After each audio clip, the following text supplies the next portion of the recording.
Ganito yung makeup kapag may event kami. First step is oil pastel. Paubos na yung oil pastel ko kasi siguro next week hindi na ako makakapag-makeup na may oil pastel. Wala akong primer, wala din akong foundation kaya gagamitin ko na ito. First step itong foundation na powder. Wala kasi akong foundation, wala din akong primer. Agad-agad tayong tumakbo dito.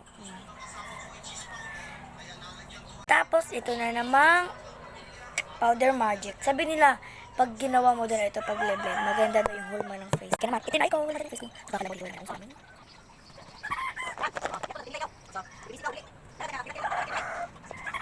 Hindi nyo siya ma-appreciate sa person. Pero pag hindi nyo siya ma-appreciate sa video, pero sa person na ma-appreciate nyo siya. So, I think hindi na magkakasya yung time ko dito. Kaya bibilisan ko na magkila and yung next isa part 2 na lang. Tapos na akong magkila at ang gamit ko ay Avon Primer Killer.